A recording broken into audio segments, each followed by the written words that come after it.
Las diferencias en el tema migratorio provocan choques dentro de la Unión Europea. Hungría y Polonia expresaron su contundente rechazo a la reforma del sistema migratorio del bloque comunitario en el marco de la cumbre de la Comunidad Política Europea celebrada en Granada, España. Con esta noticia comenzamos el informativo en Deutsche Welle. Yo soy Carol Guerrero, los saludo desde Berlín. Arrancamos con titulares. No tenemos miedo a los dictados que vienen de Bruselas y Berlín. Estas son palabras del primer ministro polaco Mateusz Morawiecki en la cumbre de líderes europeos en Granada, donde Varsovia y Hungría expresaron su fuerte rechazo al acuerdo migratorio. Miles de migrantes venezolanos podrían afrontar su deportación desde Estados Unidos a Venezuela tras el acuerdo firmado entre Washington y Caracas. La medida enfrenta críticas de defensores de derechos humanos. El Premio Nobel de la Paz de este año queda en manos de una activista iraní encarcelada por defender los derechos de las mujeres. Narges Mohammadi es galardonada por su lucha contra la opresión de las mujeres en Irán.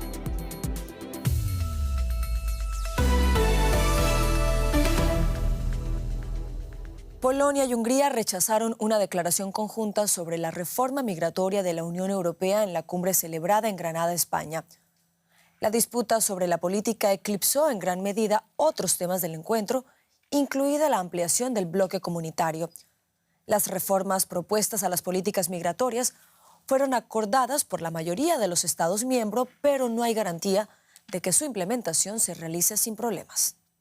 No es ningún secreto que a Polonia y Hungría no les gusta la nueva política de asilo de la Unión Europea. Sin embargo, el primer ministro Viktor Orbán sorprendió con esta declaración.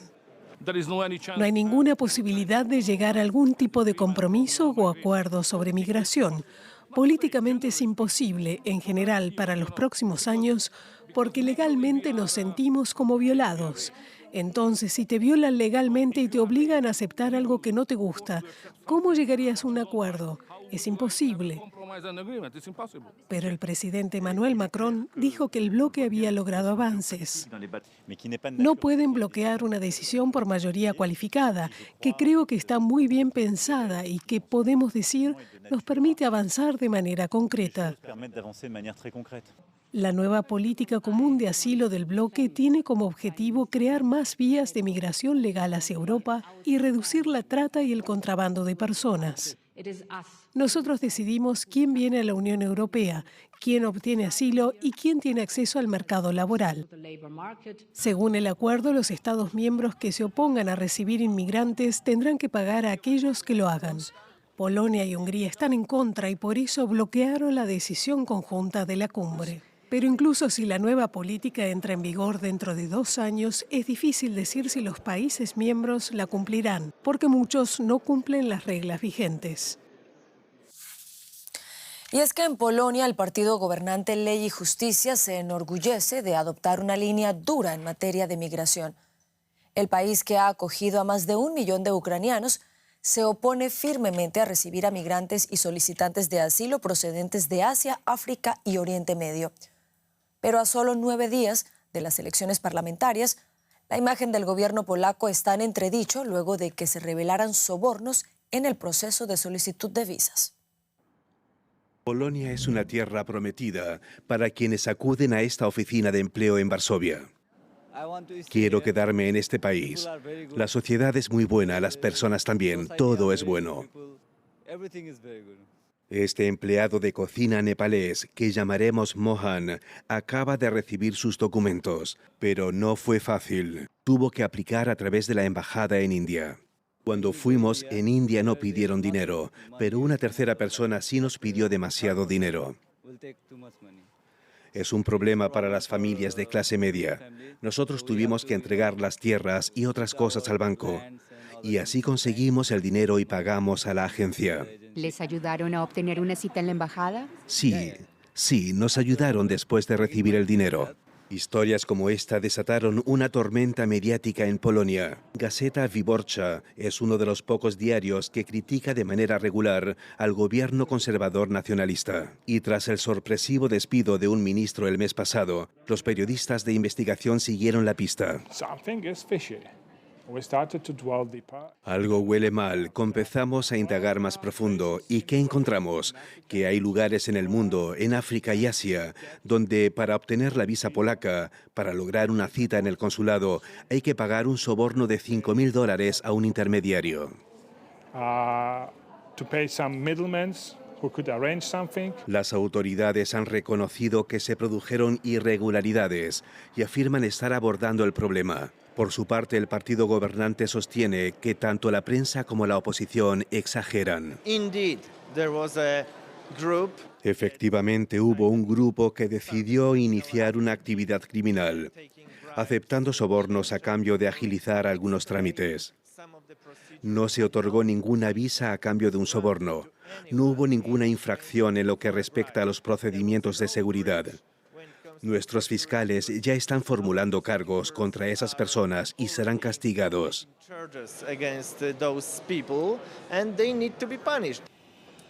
Las investigaciones han viajado lejos.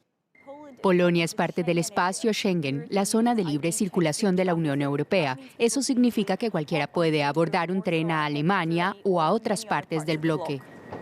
Dada la renuencia de Varsovia a acoger migrantes y solicitantes de asilo de otras partes de Europa, a algunos políticos del bloque no les sorprenden las revelaciones. Durante años, la extrema derecha populista ha retratado a los extranjeros y a los migrantes como la personificación del mal, la migración como la raíz de todos los problemas, una retórica populista para ocultar su propia incompetencia.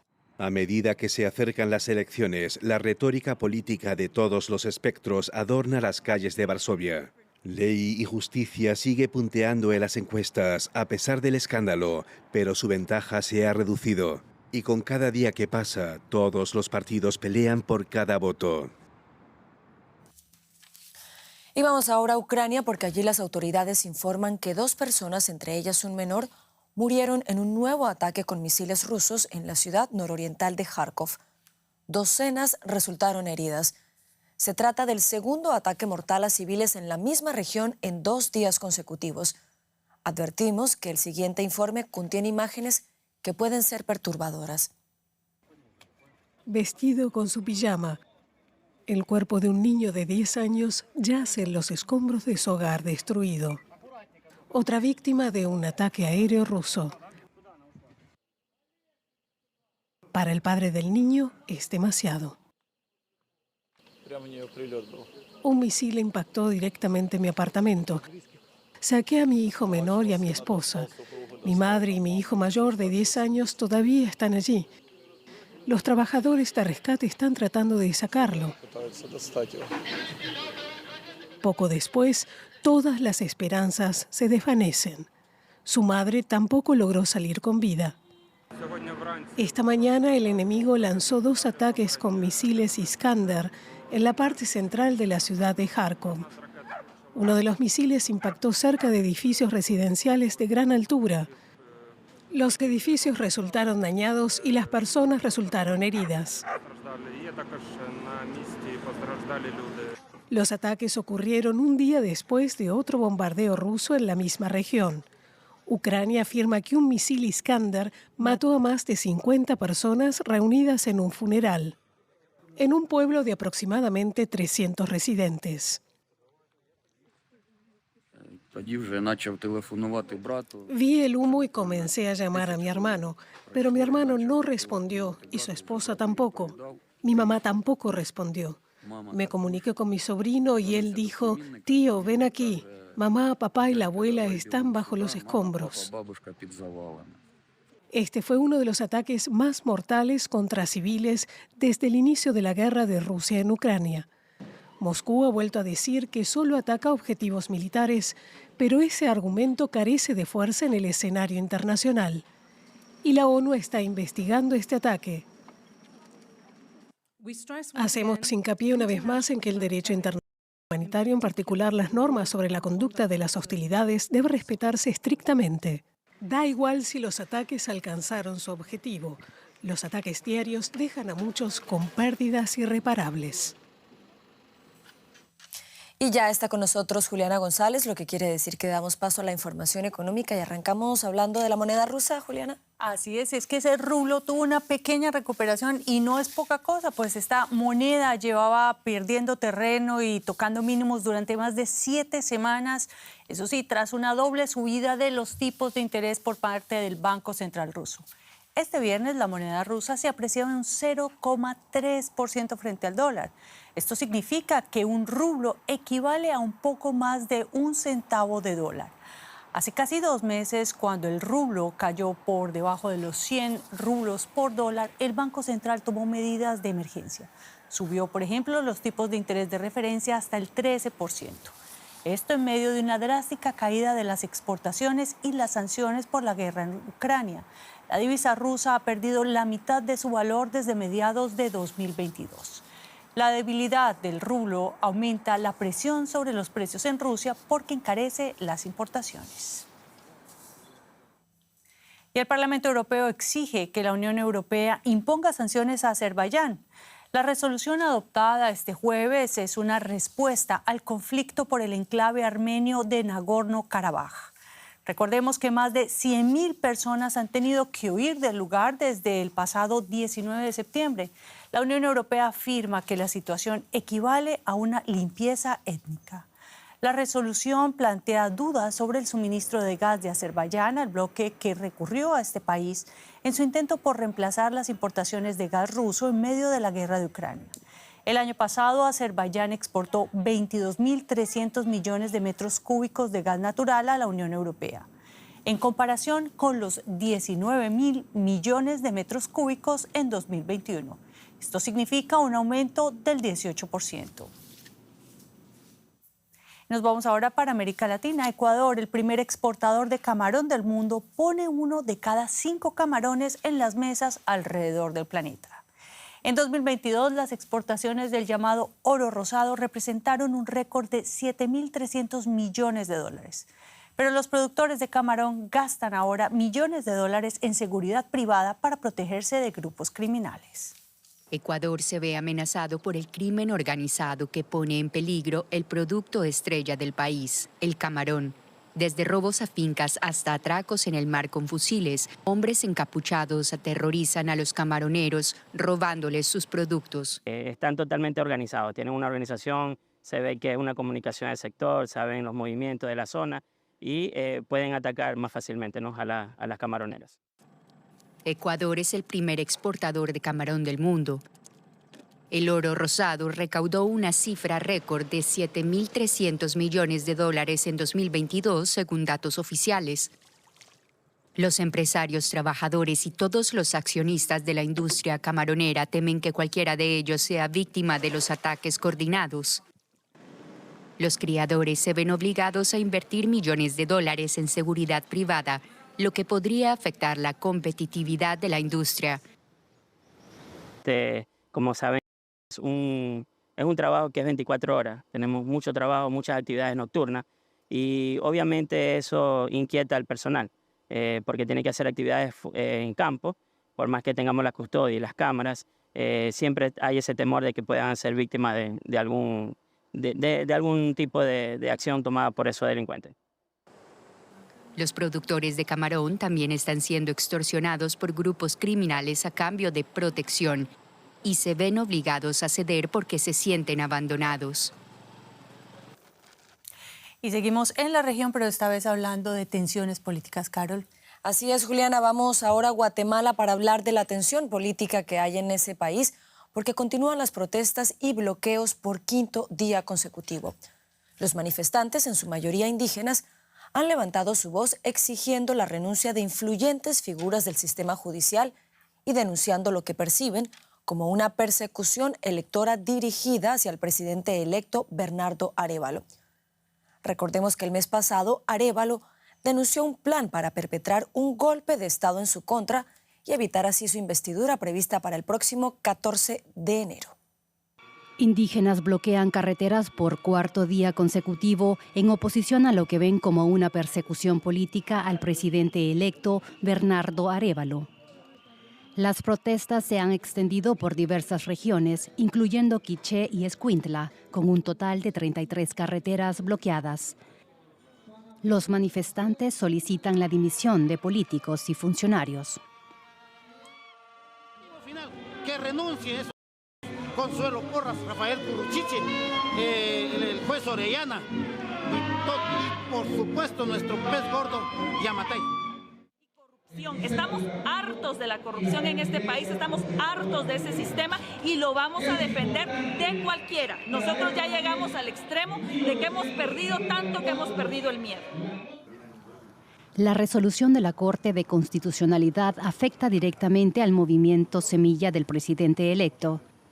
Según esta resolución, el partido puede ser suspendido por delitos relacionados con la ley contra la delincuencia, organizada bajo la autoridad de los juzgados penales y del Ministerio Público, que desafían actualmente las potestades del Tribunal Supremo Electoral. El presidente electo Arévalo se reunió con activistas y pidió unidad para protestar pacíficamente contra los ataques al proceso electoral y la Constitución. De nuestra parte, una oportunidad para remarcar precisamente ese llamado a que se mantenga la unidad nacional alrededor de una protesta pacífica de rechazo a los intentos de violentar el proceso electoral y constitucional. La Corte de Constitucionalidad ha permitido a las autoridades desmantelar bloqueos de carreteras si los consideran cruciales para garantizar la libre circulación. Empresarios también expresaron su respeto por el derecho a manifestar, pero instaron a evitar bloqueos en la vía pública que afecten el acceso a servicios esenciales.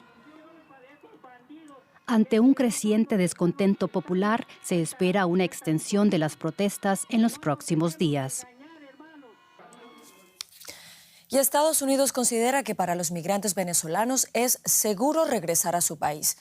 Así lo expresó en rueda de prensa Alejandro Mayorkas, secretario de Seguridad Nacional de Estados Unidos, tras anunciar el acuerdo entre su país y la administración de Nicolás Maduro para reanudar las deportaciones de aquellas personas que cruzan ilegalmente la frontera estadounidense. Desde el año 2019, cuando ambos países rompieron relaciones diplomáticas, Washington no podía repatriarlos. Ahora será posible. Es un viraje en la política estadounidense hacia los migrantes venezolanos. El sorpresivo anuncio fue realizado desde Ciudad de México. Estados Unidos ha cerrado un acuerdo con Venezuela para repatriar a venezolanos que no aprovechan las sendas legales y en cambio llegan de manera irregular a nuestra frontera sur y no califican para recibir ayuda.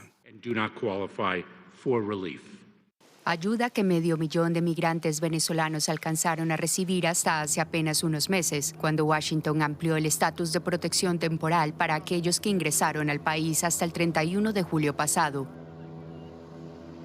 En Texas, miles siguen intentándolo a través del río Bravo y mantienen la esperanza de recomenzar su vida en suelo estadounidense. Huyen del hambre, la violencia y la represión. Bueno, es difícil por los alambres, se corta uno, pasar el río. La fuerza del río lo lleva uno. Tuve que caminar casi 9 horas, no nos dejaban agarrar transporte. Fue fuerte, fue duro. Solo en agosto, y según cifras de la Casa Blanca, 233,000 personas cruzaron hacia Estados Unidos, principalmente venezolanos y centroamericanos. De estos, 180,000 fueron detenidos. Con el nuevo acuerdo, Caracas se compromete a recibir a partir de ahora a los migrantes venezolanos deportados que ingresaron a Estados Unidos de manera ilegal y que no cumplen con los criterios de asilo establecidos por la administración Biden, algo que era imposible ya que ambos países rompieron relaciones diplomáticas en 2019. Sin embargo, la reanudación de las deportaciones no frena de momento a los migrantes venezolanos, que en México prosiguen su camino a Estados Unidos. Algunos prefieren esperar a ingresar de manera legal y no arriesgar sus vidas. Y de verdad queremos llegar y esperar. Yo no me quiero entregar, ni pasar por el tren, ni pasar el río Bravo. Quiero esperar mi cita. Mientras eso sucede, cientos de miles de personas continúan su periplo desde su país de origen, utilizando cualquier medio de transporte y enfrentándose a cualquier barrera natural para llegar a Estados Unidos. Si cuentan con mala suerte, serán deportados a Venezuela, y aún así muchos de ellos volverán a intentarlo. Valoramos este asunto con los periodistas José Díaz Briceño en Washington y Elizabeth Hostos en Caracas. Buenas tardes para los dos. Elizabeth, empiezo contigo. ¿Cómo se ha recibido en Venezuela este anuncio de acuerdo migratorio entre el gobierno de Nicolás Maduro y Washington? Gracias, saludos, Carol. Sí, aquí en Venezuela hay mucha expectativa en relación con este anuncio y evidencia que hay una negociación puertas abiertas, incluso entre Biden y Maduro, signadas por el pragmatismo. Políticos de oposición han incorporado en sus agendas mediáticas algunas opiniones. La plataforma unitaria que nuclea a todos los partidos de oposición no se ha pronunciado. No obstante, la Coalición por Venezuela, líderes políticos venezolanos en el exilio, ha señalado que hay una enorme duda en relación con el plan de expulsión de venezolanos a Estados Unidos, porque vendrán a una nación insegura con una inflación de 396% entre enero y septiembre, según se dice Libertad. Seguirá la crisis humanitaria, seguirá el tema de no democracia en cuanto a elecciones competitivas y abiertas para 2024, el tema de la libertad de expresión, persecuciones. Hay muchas razones que impulsaron a los venezolanos en nuestro país latentes y todavía presentes como para volverlos a recibir. Carlos. Gracias, Elizabeth. Y José, en Washington, ¿qué reacciones se han conocido ahí a este anuncio del acuerdo entre la administración Biden y Caracas en materia migratoria? Sí, organizaciones internacionales de derechos humanos, algunas con sede en Washington, incluyendo algunas como Human Rights Watch o la Oficina en Washington para América Latina, WOLA, han acusado que este programa es básicamente contradictorio y también reprobable. Reprobable por lo que ya se hablaba, la crisis humanitaria, de violencia y también obviamente económica y de democracia que se vive en Venezuela. Y por otro lado, contradictorio porque apenas hace 2 semanas la justificación para otorgar el estatus de protección temporal a miles de venezolanos que vivían ilegalmente en Estados Unidos fue justamente la crisis humanitaria que se vive en el país sudamericano. Es por eso que esta acción del gobierno de Joe Biden ha provocado sorpresa también entre algunos legisladores en el Capitolio del propio partido demócrata y también republicano. Esto en adición a los grupos en el exilio en el sur de la Florida que están todavía sorprendidos y que se preguntan qué ha ocurrido en esta negociación más allá del tema migratorio. José Díaz Briceño en Washington y Elizabeth Hostos en Caracas, muchas gracias por habernos acompañado para comentar este asunto tan importante tanto para Venezuela como para los Estados Unidos. Vamos ahora con un resumen de otros hechos que también son noticia en esta jornada. Al menos 18 personas fallecieron este viernes en un accidente de carretera en el estado mexicano de Oaxaca. Los pasajeros eran migrantes, en su mayoría de Venezuela y Haití, que iban en dirección a Estados Unidos.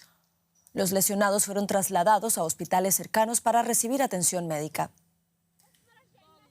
El gobierno alemán dejará de financiar a partir del próximo año a ONGs que rescatan migrantes en el Mediterráneo, según la prensa local. Este año Alemania destinó 2 millones de euros, pero dejará de hacerlo en 2024.